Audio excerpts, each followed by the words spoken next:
आज हम आपका नेक्स्ट टॉपिक स्टार्ट कर रहे हैं क्रिस्टल फील्ड स्प्लिटिंग इन टेट्राहेड्रल कॉम्प्लेक्सेस। और इससे लास्ट लेक्चर में हम डिस्कस कर चुके हैं crystal field splitting in octahedral complexes. और जिसने भी अभी तक वो लेक्चर नहीं देखा है, वो टर्म्स के बारे में नहीं पता है, तो सबसे पहले वो लेक्चर देखिए ताकि आपको आज वाला लेक्चर समझ आए, क्योंकि हम पूरा बेसिक वहीं पर डिस्कस कर चुके हैं। आज हम वहां से ही बेसिक्स को यूज करके अपने टॉपिक को कंटिन्यू करेंगे। और तब जब तक आपको ऑक्टाहेड्रल समझ नहीं आएगा तब तक टेट्राहेड्रल समझ नहीं आएगा। अब आप सोचोगे मैम टेट्राहेड्रल में तो 4 ही लिगेंड होते हैं, ऑक्टाहेड्रल में 6 लिगेंड होते हैं, तो आप इस तरह से क्यों बोल रहे हो? क्योंकि वहां पर से ही हमारा बेस उठता है। जो आपके बेसिक टर्म्स है ना, हम उसमें पूरी तरह से यूज कर चुके होते हैं, उन्हीं की हेल्प लेके हम यहाँ पर डिस्कस करेंगे, इसलिए जैसे मैं कह रही हूँ। तो टॉपिक स्टार्ट करते हैं। तो आपका टॉपिक क्या है? स्प्लिटिंग इन टेट्राहेड्रल कॉम्प्लेक्सेस। और अगर टेट्राहेड्रल की बात हो रही है, दैट मींस वहां पर आपके 4 लिगेंड है, दैट मींस मेटल के साथ 4 लिगेंड अटैच है, तब हमारा कॉम्प्लेक्स बना है Mn4 टाइप का। तो यहाँ पर आपको डिस्कस करना है मेटल के साथ 4 लिगेंड्स अगर अटैच है तब हमारी स्प्लिटिंग किस तरह से होगी। और स्प्लिटिंग होगी, ये चीज आप ऑलरेडी समझ चुके हो ऑक्टाहेड्रल कॉम्प्लेक्स में। मैं मतलब उम्मीद करके चल रही हूँ कि आपने वो लेक्चर देख लिया है, उसके बाद ही यहाँ तक आए हो। तो यहाँ देखिए Mn4 मतलब मेटल के साथ 4 लिगेंड्स किस तरह से अटैच है, वो टेट्राहेड्रल स्ट्रक्चर बना रहे हैं। और टेट्राहेड्रल स्ट्रक्चर आप सभी को पता है कैसी होती है कि मेटल हमारा सेंटर में होता है और आपके 4 लिगेंड्स इस तरह से अटैच होते हैं। ये लिगेंड्स यहाँ पर अटैच होंगे तो आपके ये होती है टेट्राहेड्रल स्ट्रक्चर। ये सेंटर में होता है आपका सेंटर मेटल एटम या सेंटर मेटल आयन भी बोल सकते हो। यहाँ पर अगर मैं क्यूबिक स्ट्रक्चर की फॉर्म में बात करूं तो हमारा सेंटर में अगर मेटल आयन है, सेंटर में आपका मेटल आयन है, और यहाँ पर आपकी ये एक्स एक्सिस, ये आपकी जेड एक्सिस और ये आपकी वाई एक्सिस अगर यहाँ पर रिप्रेजेंट कर रही है, तो हमारा टेट्राहेड्रल स्ट्रक्चर है वो किसी भी क्यूबिक स्ट्रक्चर के 8 कॉर्नर्स पे हमारी लिगेंड्स अटैच्ड हैं। मतलब क्या कि मैं अपने क्यूब के अंदर टेट्राहेड्रल स्ट्रक्चर को स्टिमुलेट करना चाह रही हूँ, उसमें मुझे सेंट्रल मेटल एटम को तो सेंटर में रखना पड़ेगा। ये देखिए आपका क्यूब है, इस क्यूब में बिल्कुल सेंटर में हमने रखा सेंट्रल मेटल एटम को। अब लिगेंड्स को हमें 8 कॉर्नर्स पे किस तरह से अरेंज करना है। आपको जो 4 लिगेंड्स लगाने हैं ना, तो इन चारों लिगेंड्स को आपके क्यूब में कितने कॉर्नर होते हैं, तो वहां पर आपके कॉर्नर होते हैं टोटल 8। तो 8 कॉर्नर में आपके जो 4 लिगेंड्स है वो अल्टरनेट पोजीशंस पर अटैच किए जाते हैं, तब आपकी बनती है टेट्राहेड्रल स्ट्रक्चर। ये देखिए यहाँ पर जो आ गया आपका सेंट्रल मेटल आयन, ठीक है। उसके बाद आपके 8 कॉर्नर है, उन 8 कॉर्नर्स में आपको अल्टरनेट पोजीशंस पे अरेंज करने हैं लिगेंड्स। अब जैसे ही आपने सेंटर में मेटल आयन को पुट किया, उसके बाद वहां से आप ड्रॉ कर लीजिए X Y Z axis. Suppose ये आपकी एक्स एक्सिस है, ये आपकी वाई एक्सिस है, ये आपकी जेड एक्सिस है। तो यहाँ से आपकी एक्सिस बननी स्टार्ट हो, मतलब हमने यहाँ से एक्सिस अज्यूम कर ली है। तो यहाँ से जैसे ही एक्सिस जनरेट हुई, तो उससे जब हम लिगेंड्स की तरफ जाते हैं, तो सपोज कीजिए मैंने पहला लिगेंड यहाँ पर रखा, ठीक है। उसके बाद जैसे ही मैं अल्टरनेट पोजीशंस पर लिगेंड्स को रखूंगी, तो यहाँ से अल्टरनेट पोजीशन मतलब क्या हुआ, इस लिगेंड के बाद, इस कॉर्नर के बाद हमें एक कॉर्नर को छोड़ना है। एक कॉर्नर मतलब एक पोजीशन को छोड़ देते हैं, तभी हम अल्टरनेट पोजीशन को बोलते हैं ना। तो यहाँ पर क्या होगा, इस लिगेंड के बाद मुझे एक कॉर्नर को छोड़ना है, नेक्स्ट पे मुझे रखना है, यहाँ पर लिगेंड रखा जाएगा नेक्स्ट। उसके बाद एक पोजीशन छोड़नी है, एक पे आपका आ जाएगा लिगेंड। उसके बाद फिर से हम एक पोजीशन छोड़ेंगे, तो एक नेक्स्ट पोजीशन आपकी कौन सी बच रही है, ये वाली पोजीशन। ये भी पोजीशन भी हमारी एक कॉर्नर को ही रिप्रेजेंट कर रही है ना। तो यहाँ देखिए, एक तो ये पोजीशन, ये पोजीशन, ये पोजीशन और एक ये 4 तो हमारी वेकेंट है, बाकी 4 पर आपका आगे है लिगेंड्स। और लिगेंड जब 4 पोजीशन पर रखे जाएंगे, तो ये देखिए ये आपकी टेट्राहेड्रल स्ट्रक्चर ही बन रही है। तो यहाँ पर टेट्राहेड्रली मैंने क्यूब के अंदर एक मतलब अपने लिगेंड्स को या कॉम्प्लेक्स को इस तरह से अरेंज किया कि यहाँ पर हमारी टेट्राहेड्रल स्ट्रक्चर फॉर्म हो गई है, ठीक है। अब इसके बाद आपको क्या करना है, यहाँ पर हमने एक्स वाई जेड एक्सिस भी बना ली है, और उसके बाद हमने ये भी देख लिया कि लिगेंड्स की पोजीशन यहाँ पर क्या क्या है, किस तरह से पोजीशन है। आप यहाँ पर देख पा रहे हो क्या एक भी लिगेंड, इन चारों लिगेंड्स में से, यहाँ पर मैं एल लिख देती हूँ ताकि आपको समझने में थोड़ा इजी रहे। यहाँ पर जो चारों लिगेंड्स मैंने रखे हैं, उन चारों लिगेंड्स में क्या आप देख पा रहे हो कि क्या एक भी लिगेंड आपका एक्सिस के जस्ट ऊपर आ रहा है, ऑन द एक्सिस आ रहा है। ये देखिए इस एक्सिस पर कोई लिगेंड नहीं है। वाई एक्सिस यहाँ पर ये थोड़ा सा साइड में है, इसको अच्छे से बना लेना, ये थोड़ा साइड में है। वाई एक्सिस पर भी कोई भी लिगेंड नहीं है।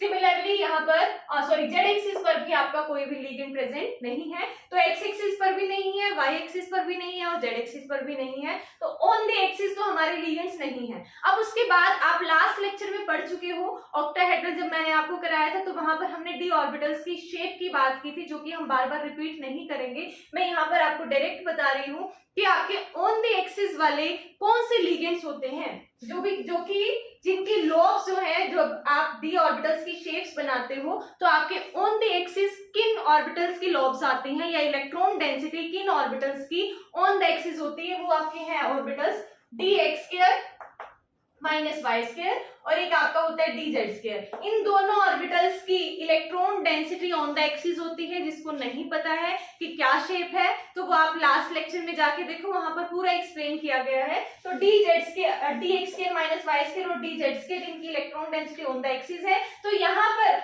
ऑन द एक्सिस हमें कौन से ऑर्बिटल मिलेंगे, मेटल आयन के, D X square minus Y square और डी जेड स्क्वायर। तो यहाँ पर तो हमें कोई लिगेंड रास्ते में देखने को मिल नहीं रहा, तो इस वजह से इनमें रिपल्शन हमारी इतनी ज्यादा नहीं होगी, जो कि आपने ऑक्टाहेड्रल में देखा था कि आपके ऑक्टाहेड्रल के केस में क्या थी कि 6 के 6 लिगेंड्स जो है वो आपके एक्सिस पर ही थे। एक्स एक्सिस पर 2 लिगेंड थे, वाई एक्सिस पर 2 लिगेंड थे और जेड एक्सिस पर 2 लिगेंड्स थे। तो वहां पर तो आपको इलेक्ट्रॉन डेंसिटी, डी ऑर्बिटल की इलेक्ट्रॉन डेंसिटी भी वही और लिगेंड्स के आने की डायरेक्शन भी वही, तो उस वजह से इनमें सबसे ज्यादा रिपल्शन हुई थी। और वहां पर आपने जब स्प्लिटिंग की थी तो D X square minus Y square, D X square minus Y square और डी जेड स्क्वायर की एनर्जी सबसे ज्यादा हो गई थी। कुछ इस तरह से आपने स्प्लिटिंग की थी, थोड़ा सा बता देती हूँ। और यहाँ पर आपके 3 ऑर्बिटल आए थे, D X Y, D Y Z और डी जेड एक्स। ये बात कर रही हूँ मैं ऑक्टाहेड्रल की।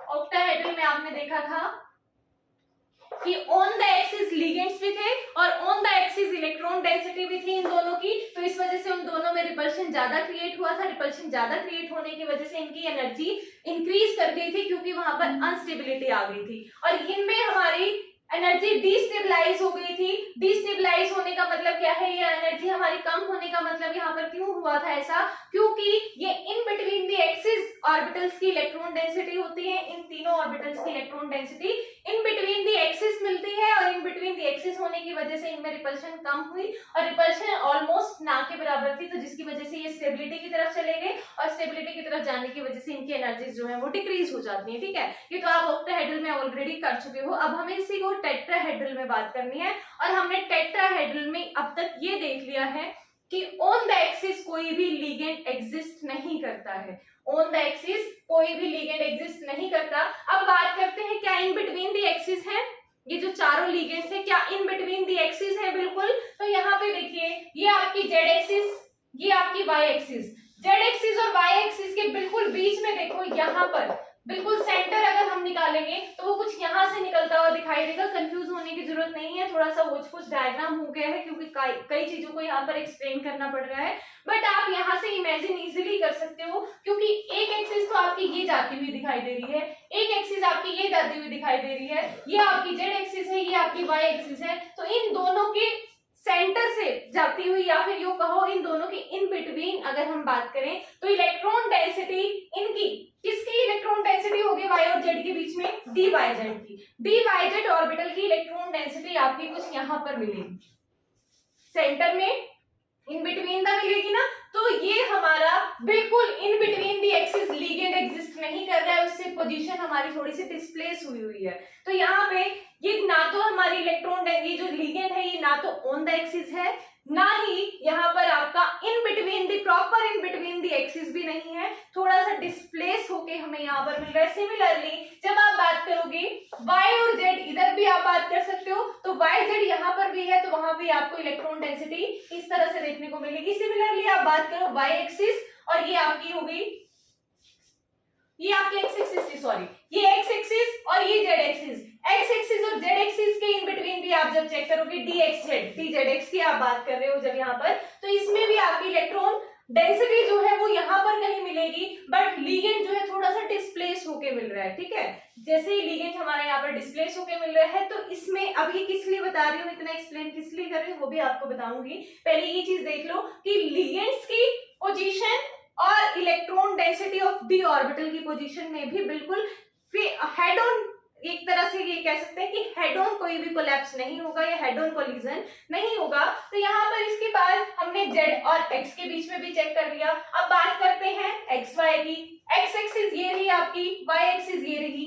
एक्स एक्सिस और वाई एक्सिस में आप देख पा रहे हो, या फिर यहाँ से रिलेट करो, यहाँ से इजीली रिलेट कर पाओगे। एक्स एक्सिस यहाँ पर है, वाई एक्सिस यहाँ पर है, तो इसमें भी जब आप चेक करोगे तो एक्स एक्सिस और वाई एक्सिस के इन बिटवीन आपको यहाँ पर कहीं पे इलेक्ट्रॉन डेंसिटी मिलेगी, बट आपके लिगेंड्स की पोजीशन फिर से डिस्प्लेस हुई है। ऑल इन ऑल मैं आपको यहाँ पर ये चीज समझाना चाह रही हूँ कि आपके जो ligands in between the axis भी इलेक्ट्रॉन लिगेंड्स कह रही हूँ सॉरी, जो ऑर्बिटल्स, जो भी डी ऑर्बिटल्स हैं वो इन बिटवीन दी एक्सिस जो इलेक्ट्रॉन डेंसिटी रखते हैं, वहां पर भी उनको हेड ऑन या फिर बिल्कुल उन्हीं के ऊपर लिगेंड की पोजीशन नहीं मिलेगी। कहने का मतलब क्या है, एक बार मैं एक्सप्लेन कर देती हूँ अच्छे से, रुको। देखिए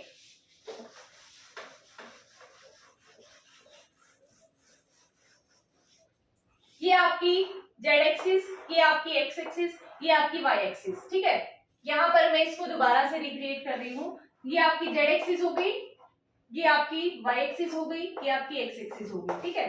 अब उसके बाद अगर हम बात करें डी एक्स वाई ऑर्बिटल्स की, डी एक्स वाई ऑर्बिटल्स की इलेक्ट्रॉन डेंसिटी एक्स और वाई एक्सिस के इन बिटवीन कहीं पे देखने को मिलेगी, ठीक है। Electron density in between the axis होती है। इसी तरह से अगर आप बात करो डी वाई जेड की, तो वाई एक्सिस और जेड एक्सिस के इन बिटवीन यहाँ पर आप इमेजिन करो, यहाँ पर मैंने ये 3D स्ट्रक्चर बना रखी है। ये बिल्कुल ऐसे नहीं होता कि बीच में से कहीं पे कटता हुआ आपकी वाई एक्सिस जा रही है, वो आपकी 3D स्ट्रक्चर में इन तीनों एक्सिस के बीच में 90 डिग्री का एंगल होता है, और उस 90 डिग्री के एंगल में हर एक पोजीशन, जैसे ये वाली चीज दिख रही है ना आपको, यहाँ पर एक्स और जेड के बीच में डिस्टेंस दिख रहा है ना, इसी तरह से इन सभी के बीच में है। तो यहाँ पे आप जब इलेक्ट्रॉन डेंसिटी चेक करोगे तो एक electron density D Y Z की जो इलेक्ट्रॉन डेंसिटी है वो आपको देखने को मिलेगी वाई एक्सिस और जेड एक्सिस के बीच में, ठीक है। उसके बाद डी एक्स वाई की यहाँ पर इलेक्ट्रॉन डेंसिटी इनके बिल्कुल सेंटर में। इसी तरह से डी जेड एक्स की आप बात करोगे तो जेड एक्स की यहाँ पर दिखा देते हैं, इलेक्ट्रॉन डेंसिटी कुछ ऐसे देखने को मिलेगी in between the axis. But जो लिगेंड्स हैं वो बिल्कुल सेंटर में इन बिटवीन दी एक्सिस जो है वो वहां पर उनकी पोजीशन नहीं होती, वो थोड़े से डिस्प्लेस होते हुए हमें कहीं पे मिल रहे हैं। वो पोजीशंस आपने यहाँ पर देख ली कि कैसे पोजीशंस है, बट थोड़ा सा डिस्प्लेस होके मिल रही है। अब वही जो हमने लास्ट ऑक्टाहेड्रल में बात की थी, एक तो बिल्कुल सामने से टक्कर हो जाना, सामने से टक्कर होगी तो दर्द ज्यादा होगा, या फिर यूं कहो सामने से टक्कर होगी तो हम एक दूसरे को धक्का तेज देंगे, और अगर कोई साइड से निकल के जाएगा तो हमारा धक्का इतना ज्यादा नहीं लगेगा। हमारा शोल्डर से अगर कोई टच करके जा रहा है उससे हमारा रिपल्शन कम होगा एज कंपेयर टू अगर हेड ऑन कोलिजन हो रहा है या फिर आप एक दूसरे के कांटेक्ट में आ रहे हो। कोलिजन की तो चलो यहाँ पर हम बात नहीं करेंगे, बट जस्ट कांटेक्ट में आ रहे हो तो कांटेक्ट में आने से क्या होता है कि जैसे ही लिगेंड्स के इलेक्ट्रॉन डेंसिटी, जो लिगेंड्स हैं वो एक इलेक्ट्रॉन डेंसिटी लेके आ रहे हैं, साथ के साथ डी ऑर्बिटल्स के पास भी अपनी एक इलेक्ट्रॉन डेंसिटी है। उन डी ऑर्बिटल्स के इलेक्ट्रॉन और लिगेंड्स के इलेक्ट्रॉन के बीच में रिपल्शन होता था,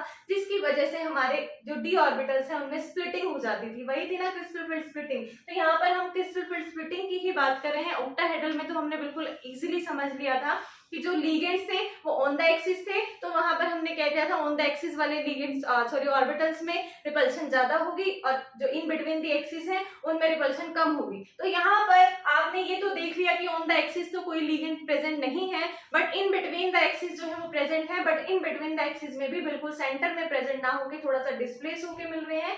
तो यहाँ पर रिपल्शन होगी, बट रिपल्शन किनके साथ होगी, कौन से ऑर्बिटल्स के साथ होगी लिगेंड की? हमारे यहाँ पर रिपल्शन होगी जो इन बिटवीन द एक्सिस एग्जिस्ट करने वाले ऑर्बिटल्स हैं उनकी लिगेंड्स के साथ रिपल्शन होगी, और उस रिपल्शन की वजह से वहां पर अनस्टेबिलिटी आएगी। अब कौन से ऑर्बिटल्स में अनस्टेबिलिटी आएगी? वो इन तीन ऑर्बिटल्स में अनस्टेबिलिटी आएगी, और अगर अनस्टेबिलिटी आती है तो क्या होता है, उन ऑर्बिटल्स की एनर्जी इंक्रीज कर जाती है, और इनमें हमारा कोई रिपल्शन शो नहीं होगा, बहुत माइनर सा रिपल्शन या कह सकते हो शो होगा, तो जिसकी वजह से आपकी इन ऑर्बिटल्स की एनर्जी डिक्रीज हो जाएगी। तो क्या यहाँ पे आपको कुछ उल्टा बिल्कुल ऑपोजिट देखने को नहीं मिल रहा है ऑक्टाहेड्रल के? ऑक्टाहेड्रल में क्या था, इनमें रिपल्शन ज्यादा थी, इनमें रिपल्शन कम थी। अब क्या है, इनमें रिपल्शन ज्यादा है और इनमें रिपल्शन कम है, और वो जस्ट रीजन क्या है कि रीजन जस्ट यही है कि ऑक्टाहेड्रल के केस में लिगेंड्स की पोजीशन ऑन द एक्सिस थी और टेट्राहेड्रल के केस में लिगेंड्स की position in between the axis है। तो जहां पर लिगेंड की पोजीशन होगी, क्योंकि डी ऑर्बिटल तो अपनी शेप मतलब जो एनर्जी है, ये एनर्जी डेंसिटी कह लो या इलेक्ट्रॉन डेंसिटी कह लो, वो तो चेंज नहीं करेंगे, उनकी तो फिक्स है कि इन दोनों की electron density on the axis ही होती है और इन तीनों की electron density in between the axis ही होती है। तो ये तो चेंज नहीं होंगे, बट लिगेंड्स की पोजीशन जो है वो चेंज हो रही है, जिसकी वजह से यहाँ पर आपकी स्प्लिटिंग चेंज हो रही है। और वो स्प्लिटिंग चेंज कैसे हुई है वो देखिए। ज्यादा रिपल्शन किसमें हुआ? dxy, dyz और dzx में। हम स्टार्टिंग से देखेंगे कि जब आपका मेटल एटम फ्री स्टेट में था, Mn पॉजिटिव स्टेट में था, तो वहां पर आपकी कुछ एनर्जी इस तरह से देखने को मिलेगी। बट जैसे ही लिगेंड्स के कांटेक्ट में आएगा, चारों लिगेंड सेम डिस्टेंस से आ रहे हैं, तो लिगेंड के कांटेक्ट में अगर हम अज्यूम करके चले कि स्फेरिकली कोई लिगेंड आ रहा है, तो उस टाइम पे हमारी इलेक्ट्रॉन डेंसिटी हम हाइपोथेटिकली, जैसे आपने लास्ट केस में भी किया था, कि हम हाइपोथेटिकली कह सकते हैं कि वो एनर्जी कुछ इस तरह से इंक्रीज कर दी होगी। तो यहाँ से इंक्रीज करने के बाद हम यहाँ पर डी ऑर्बिटल्स की ही बात कर रहे हैं। हम सोच रहे थे अभी तक कि ये यहाँ पर हमें डीजनरेट ही मिलेंगे, बट ऐसा नहीं होता है। ऐसा क्यों नहीं हो रहा? क्योंकि डी ऑर्बिटल्स की इलेक्ट्रॉन डेंसिटी किसी में ऑन द एक्सिस है, किसी में इन बिटवीन द एक्सिस है, जिसकी वजह से लिगेंड की पोजीशन की वजह से इफेक्ट होता है और यहाँ पर स्प्लिटिंग हमें देखने को मिलती है। और वो स्प्लिटिंग में ऑक्टाहेड्रल में क्या था कि यहाँ हमें हायर एनर्जी के मिले थे dxy और dyz, dx² माइनस y² और dz², बट यहाँ पर हमें उल्टा देखने को मिल रहा है। किस वजह से? क्योंकि इन बिटवीन द एक्सिस हमारे लिगेंड्स एग्जिस्ट कर रहे हैं और यहाँ पर एनर्जी ज्यादा किसकी हो जाएगी? dxy की, dyz की और dzx की, और कम एनर्जी किसकी होगी? dx² माइनस y² की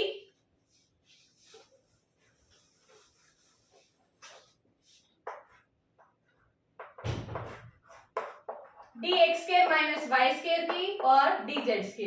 तो इनकी एनर्जी कम और इसकी एनर्जी आपकी ज्यादा, इस तरह से आपको देखने को मिला है। और लास्ट में आपने क्या कहा था?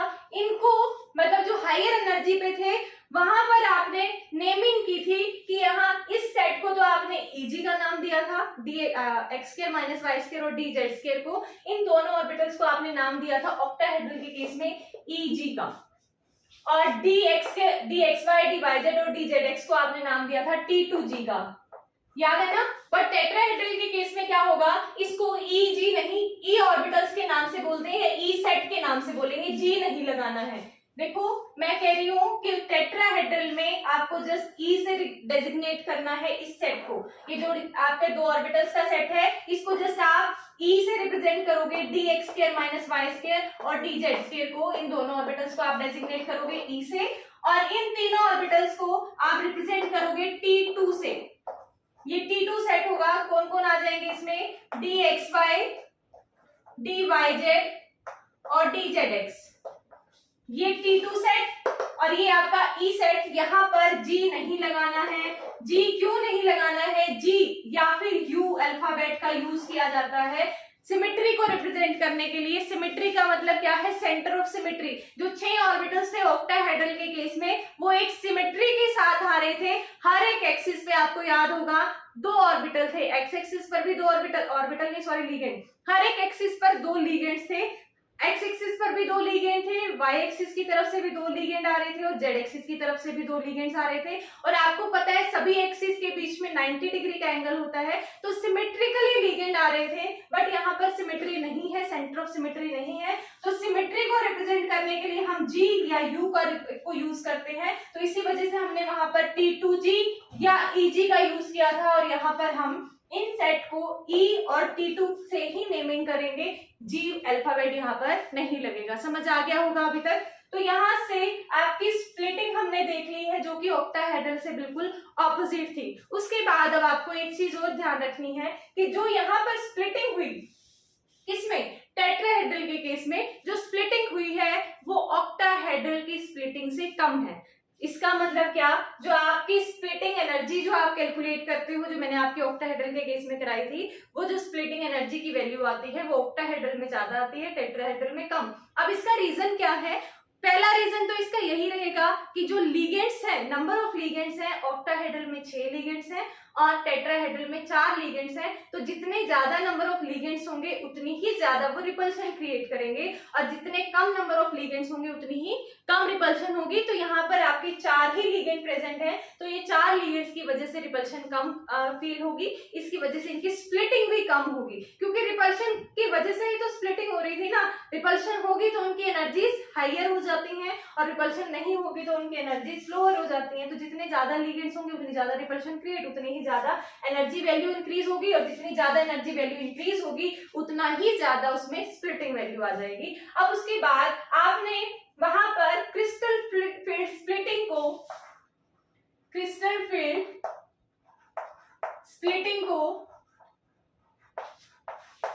रिप्रेजेंट किया था डेल्टा ओ से।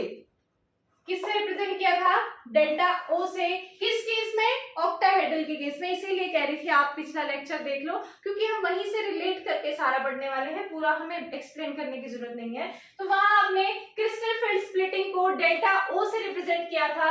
इस केस में आप रिप्रेजेंट करोगे डेल्टा टी से, क्योंकि वहां पर ओ जो है वो रिप्रेजेंट कर रहा था ऑक्टाहेड्रल को, यहाँ पर टी रिप्रेजेंट कर रहा है टेट्राहेड्रल को।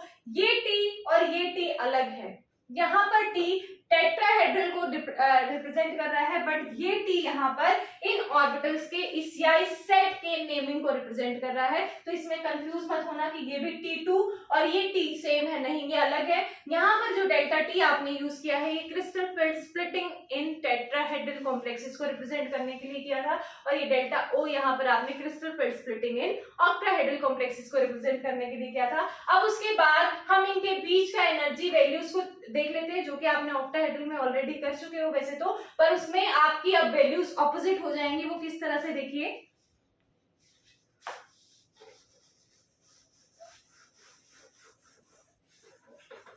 ये सारा रब कर देती हूँ, सिर्फ अब एनर्जी वैल्यूज को अच्छे से समझना है आपने।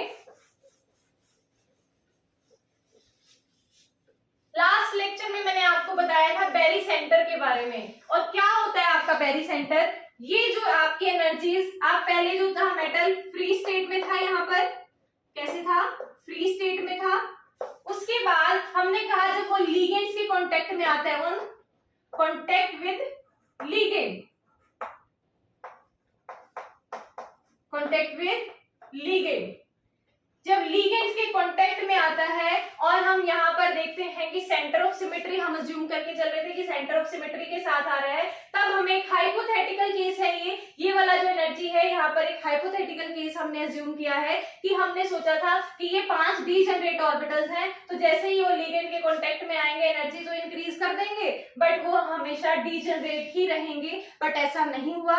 वो किस लिए नहीं हुआ? वो सारा खेल हम समझ चुके हैं कि डी ऑर्बिटल्स की शेप्स की वजह से या इलेक्ट्रॉन डेंसिटी अलग अलग जगह पे होने की वजह से ये एनर्जीज जो है वो स्प्लिट हो जाती हैं, और ये 3 में स्प्लिट हुआ, ये 2 में स्प्लिट हुआ, और ऑक्टाहेड्रल में इसका ऑपोजिट था। अब इसके बाद यहाँ पर इसको हम बोलते हैं बैरी सेंटर, कि जो हमने हायर एनर्जी अज्यूम की थी वो अब का नाम होता है उसका बैरी सेंटर, बैरी सेंटर के नाम से जाना जाता है। उसके बाद बैरी सेंटर से ऊपर एनर्जी जो गई है उनकी वैल्यूज हमें देखनी है कि कितनी एनर्जी इंक्रीज हुई है, या बैरी सेंटर से कितनी वैल्यूज डिक्रीज हुई हैं, वो वैल्यूज आपको ध्यान रखनी है। एक चीज और नोट करने की है यहाँ पर कि थोड़ा सा सिमिलर सा ही बन गया है, बट इसकी एनर्जी थोड़ा कम रखना। जो भी फ्री स्टेट में मेटल आयन होगा उसकी एनर्जी हमेशा कम होगी। ये बेशक से एनर्जीज हमारी कम हुई है यहाँ पे, पर इस लेवल के इक्वल एनर्जीज कम नहीं हो सकती। तो इसको थोड़ा ऊपर बना लो या फिर इसको थोड़ा नीचे बना लेना। तो मैं इसको थोड़ा सा ऊपर बना रही हूँ, ठीक है।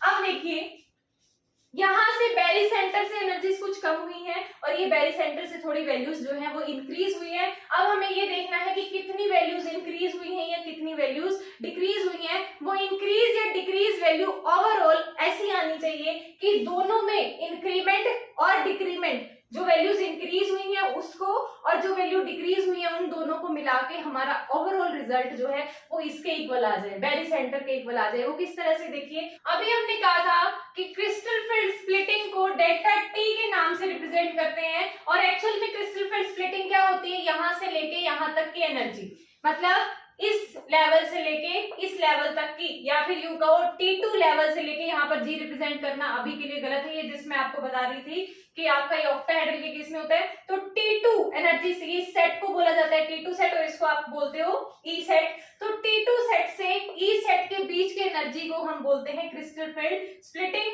और यहाँ पर इसको हम रिप्रेजेंट करते हैं डेल्टा T से। टेट्राहेड्रल के केस में क्या आ जाएगा, डेल्टा T। तो इनके बीच में हम बोलते हैं डेल्टा T से डेजिग्नेट करते हैं इसको। अब यहाँ बेरी सेंटर से लेके इस लेवल तक की, दैट मींस T2 लेवल तक के हर एक ऑर्बिटल की अगर एनर्जी की बात की जाए तो वो इक्वल होता है, यहाँ लिख रही हूँ 0.4 डेल्टा T के, 0.4 डेल्टा T। और मैंने कहा हर एक ऑर्बिटल, हर एक बेरी सेंटर से लेके हर एक ऑर्बिटल का एनर्जी अगर हम बात करें तो 0.4 डेल्टा T होता है। और यहाँ पर कितने ऑर्बिटल हैं टोटल, 3 ऑर्बिटल है। तो यहाँ पर ओवरऑल अगर एनर्जी की बात करें तो 0.4, यहाँ लिख रही हूँ 0.4 इंटू 3, तो आपका इक्वल आ जाएगा 1.2 डेल्टा T के। ठीक है, अब इसके बाद बेरी सेंटर से नीचे, दैट मींस E सेट की अगर हम बात करें तो E सेट की एनर्जी होगी -0.6 डेल्टा T। माइनस वैल्यू क्यों, क्योंकि यहाँ पर वैल्यूज डिक्रीज हो रही है, बेरी सेंटर से वैल्यू डिक्रीज हो रही है, यहाँ पर बेरी सेंटर से वैल्यू इंक्रीज हो रही थी, तो यहाँ आपकी वैल्यू होती है -0.6 डेल्टा T, जो कि आप ऑलरेडी इस तरह की वैल्यूज को ऑक्टाहेड्रल में डिस्कस कर चुके हो। तो यहाँ पर टोटल E सेट कितने हैं, 2, तो इसमें टोटल एनर्जी अगर हम कैलकुलेट करेंगे तो -0.6 इंटू 2, वो आपका आ गया -1.2 डेल्टा T। और जब हम इन दोनों वैल्यूज को ऐड करेंगे तो आपका रिजल्ट किसके इक्वल आ जाएगा, 0 के। तो आपका बेरी सेंटर वैल्यू या बेरी सेंटर लेवल मैनेज रहता है वहीं पे, तो इसकी वैल्यू यहाँ से ही रिलेट की जाती है, बेरी सेंटर से -0.6 डेल्टा T और -0.4 डेल्टा T। यहाँ पर पॉजिटिव वैल्यू किस लिए आ रही है, क्योंकि वैल्यूज इंक्रीज हो रही है या फिर इसकी एनर्जीज इंक्रीज हो रही है, और इसकी एनर्जी जो है वो यहाँ पर डिक्रीज हो रही है ई सेट की, तो इसी वजह से माइनस नेगेटिव हम लेते हैं। डेल्टा T वैल्यू है 10 ऑफ डी क्यू के डिफरेंशियल क्वांटा, लास्ट लेक्चर में भी कर चुके हो। डेल्टा T इक्वल होता है 10 ऑफ डिफरेंशियल क्वांटा के। तो जब हम इन वैल्यूज को dq की फॉर्म में लिखेंगे तो यहां से ये वैल्यू तो आ जाएगी 4dq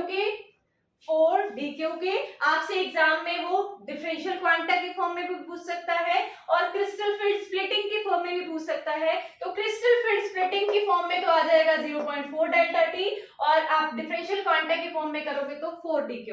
उसके बाद -0.6 को जब हम कन्वर्ट करेंगे dq की फॉर्म में तो ये आपकी वैल्यू इक्वल हो जाती है 6dq के, -6dq के, -6dq के। तो यहां से आपने बेरी सेंटर से ऊपर की एनर्जीज को भी देख लिया कितनी वैल्यूज रखती हैं, और नीचे की वैल्यूज को भी देख लिया कितनी एनर्जीज रखती हैं। तो इसकी हेल्प से आपको क्रिस्टल फील्ड स्प्लिटिंग एनर्जीज जब कैलकुलेट करनी होती है, जो कि आप ऑक्टाहेड्रल में ऑलरेडी देख भी चुके हो, तो ये वैल्यूज हमें हेल्प करती हैं total crystal field splitting energy को कैलकुलेट करने में। अब उसके बाद एक चीज और इम्पोर्टेंट रह गई आपकी बताने के लिए।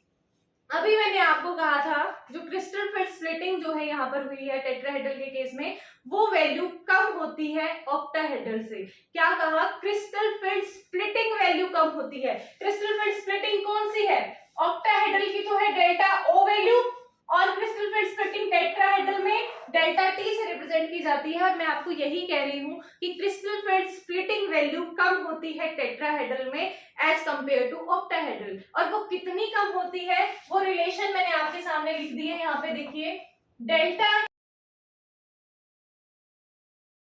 T is equal to 4/9 of delta O, 4/9 of delta O। ये रिलेशन आपकी होती है, मतलब इतना डिफरेंस होता है इनमें। डेल्टा T वैल्यू हमारी कितनी कम होगी, अगर आपसे पूछे कोई तो आपकी ये वैल्यू इक्वल आएगी 4/9 ऑफ डेल्टा O। और इसका ये इतना कम होने का रीजन मैं आपको बता भी चुकी हूँ। पहली बात तो यही कि उसमें लिगेंड्स, नंबर ऑफ लिगेंड्स ज्यादा होते हैं ऑक्टाहेड्रल के केस में, और टेट्राहेड्रल के केस में नंबर ऑफ लिगेंड कम होते हैं, जिसकी वजह से रिपल्शन भी कम क्रिएट हो पाती है, और कम क्रिएट होने की वजह से स्प्लिटिंग भी कम हो पाएगी। ठीक है, एक पहला रीजन तो यही हो गया। और दूसरा एक रीजन ये भी हो सकता है कि आपके जो लिगेंड्स की पोजीशन है जो ऑक्टाहेड्रल में बात कर लो या टेट्राहेड्रल में बात करो, पहले ऑक्टाहेड्रल की बता देती हूँ कि लिगेंड्स की पोजीशन ऑक्टाहेड्रल में तो बिल्कुल ऑन द एक्सिस होती है, जिसकी वजह से बिल्कुल हेड ऑन कोलिजन एक तरह से कहे या एक दूसरे को हेड ऑन फेस में वो एक दूसरे को फेस करते हैं, जिसकी वजह से रिपल्शन भी ज्यादा कर पाते हैं। बट टेट्राहेड्रल के केस में क्या है, इन between the axis D orbital होते तो हैं, इन between the axis D orbital तो होंगे, बट जो लिगेंड्स हैं वो बिल्कुल इन बिटवीन द एक्सिस नहीं होते, वो थोड़ा सा डिस्प्लेस होकर लिगेंड की पोजीशन होती है, जिसकी वजह से प्रॉपर रिपल्शन तो वहां पर भी नहीं हो पाती, रिपल्शन प्रॉपरली क्रिएट नहीं कर पाते, जिसकी वजह से इनमें क्रिस्टल फील्ड स्प्लिटिंग वैल्यू फिर भी कम हो जाती है, मतलब उसकी वजह से भी कम हो जाती है। तो ये आपका हो गया टेट्राहेड्रल के केस में। ऑक्टाहेड्रल को रिलेट करके मैंने पूरा पढ़ाया है ताकि आप इजीली रिलेट कर पाओ, जो आपके माइंड में ऑलरेडी सेट हो चुका है ऑक्टाहेड्रल का, तो इसी वजह से मैंने टेट्राहेड्रल को भी बिल्कुल उससे रिलेट करके पढ़ाया है। अगर आपको समझ आ गया है अच्छे से, तो उसके बाद हम इसकी क्रिस्टल फील्ड स्प्लिटिंग एनर्जीज के बारे में बात करेंगे, जैसे आपने ऑक्टाहेड्रल में बात की थी, बट टेट्राहेड्रल की बहुत ही सिंपल रहने वाली है, ऑक्टाहेड्रल में थोड़ा कॉम्प्लिकेटेड था। वो किस वजह से, क्योंकि यहाँ पर स्प्लिटिंग कम हुई है ना, तो स्प्लिटिंग कम होने की वजह से क्रिस्टल फील्ड स्प्लिटिंग वैल्यू भी इतनी कम हो जाती है कि हमें पेयरिंग एनर्जी की तरफ जाना नहीं पड़ता। वो चीजें अभी नहीं आपको यहाँ पर डिस्कस कर रही, तो आप कंफ्यूज हो जाओगे, हम जब नेक्स्ट लेक्चर डिस्कस करेंगे उसी में आपको बताऊंगी। बट आज के लिए आपका लेक्चर इतना ही रहेगा। टेट्राहेड्रल को मैंने कंप्लीटली डिटेल में एक्सप्लेन कर दिया है, फिर भी अगर आपको कुछ समझ नहीं आया तो वो मेरे से कमेंट सेक्शन में पूछ लेना, और अगर लेक्चर समझ आ जाते हैं, जो हर लेक्चर में आपको बोलती हूँ मैं, तो लेक्चर समझ आ रहे हैं तो वीडियो लाइक कर दिया करो, चैनल सब्सक्राइब कर लिया करो, जिससे हमें मोटिवेशन मिलती रहती है। और मुझे अगर कोई और टॉपिक ऐसा है जो आपको समझ नहीं आ रहा है, जिसकी आपको वीडियो चाहिए, डिटेल लेक्चर चाहिए, तो वो भी मुझे कमेंट सेक्शन में बता देना। तो आज का लेक्चर आपका यहीं तक रहेगा। जो भी प्रॉब्लम आई है, जो भी चीज समझ नहीं आई है, वो जरूर पूछ लेना मेरे से। तो बाकी आज के लिए इतना ही रहेगा। Thank you.